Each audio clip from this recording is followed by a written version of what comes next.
lost in the pantry pick. You've lost 32 minutes. 58 minutes is what you have to make a real truck-worthy dish. But both of you, it's time to face off. And your time starts now!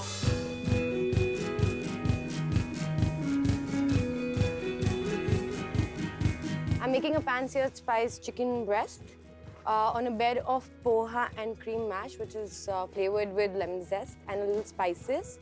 And I'm making a spicy guava ginger sauce with it and a little bit of garnish with a few little herbs that I have. So that's my dish for today.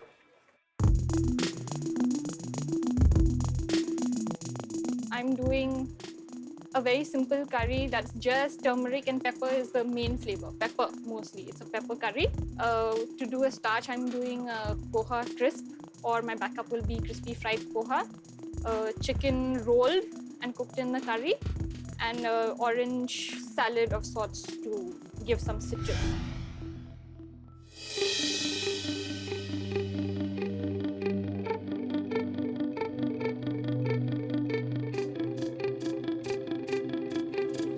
Suhi.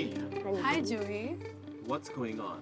I'm making a pan-seared chicken breast. This is spiced with some balsamic and a little guava juice to tenderize it, as well as to add some flavor in the chicken as well. I'm making a spiced guava ginger, not jam actually, sauce. I wanted to make a jam, but that's when Tanisha and I were a team. So that was a whole different dish. And I think we panicked, even though we took the most amount of time to pick up our ingredients, because we've had the most odd pick of ingredients ever. So it's almost like a mystery basket for us. So we're working with whatever I have. We picked up poha, except there's no other starch. So I'm doing a poha mash, citrus mash sauce, spiced citrus mash on the bed. I'm gonna put the chicken on top, and I'm gonna do the spiced ginger guava sauce with it. In herbs, we have no vegetables at all. Yeah, that's great. You know, that's why I say you girls don't love you don't love your veggies, do you? I don't. Yeah, it shows. But I can see some olives and I can see Yeah, so some I'm just gonna do a cheese. small little cheddar. We only have cheddar, which I don't think will go too well with guava. So I'm not going to use it today. But I shall taste it. Yeah. I shall taste it together It's a peppery once. cheese. It's a slightly peppery cheese. Yeah, I wouldn't say it doesn't go with guava. I just feel you need to balance the guava out. I shall do I that. mean, if and I we'll was in taste your it. place, I would try and use more of the ingredients that you've got in your basket. That's what I can see. You could even do an olive and cheese, which you could stuff, or you could use that in your poha. I think all these flavors go along really well.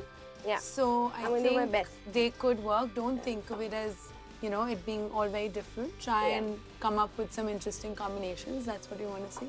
Yes. Yeah. Best of luck. Thank you. So I'm trying to stick with the basic flavors that I know and make something out of nothing. So I'm going to treat it as if I'm going to make this dish for the first time, which I am. So I had this little doubt in my head if cheddar cheese, which I have in my basket, works with guava. And I did think about it that I would like to try it together. And the chef suggested I should, because it's a peppery cheese, and I think I'm going to go with it. So that can add another element to my dish. So I'm very happy at the moment that, you know, that's happened.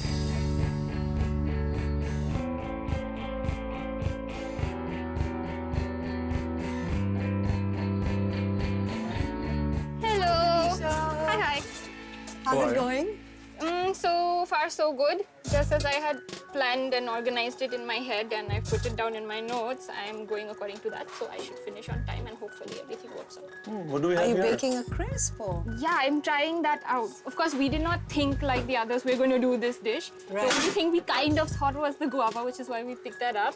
But otherwise, that's the way we work. What's there in the basket, we're treating it as a mystery box kind of. Nice, nice. So- That's interesting. Yeah, again, I want to bring out my Khasi flavors and show that even a simple meal can be plated fancily and can course. be elevated. Right. So what are you making?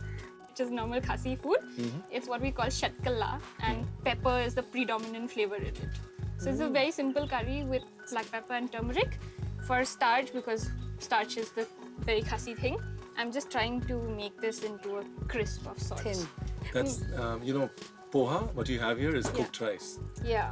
that comes with the starch that comes with raw rice. Yeah. The thin rice paper effect will come when you're using raw rice.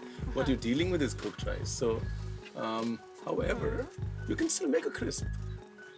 You're using a silpat, it won't stick to it. Yeah. You can still make a crisp, but if you want it a wafer thin, like No, I what don't- comes on I on don't- top of the pressure cooker, it's not going to happen. No, I don't expect it to be that thin because I know that there's not enough starch in this as like raw rice. Have you considered frying the raw poha? Yeah, Like deep frying? that is my So backup it's just- plan. Good.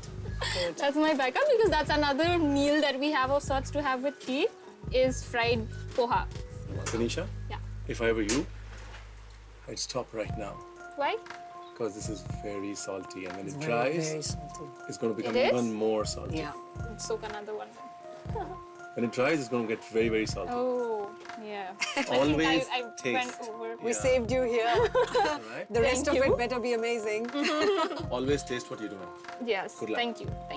And I was like, oh my goodness. I mean, I don't know what I was thinking, but it was such a blessing for them to come by right at that time before I put it into the oven because it would have gone really, really, really sea salty salt.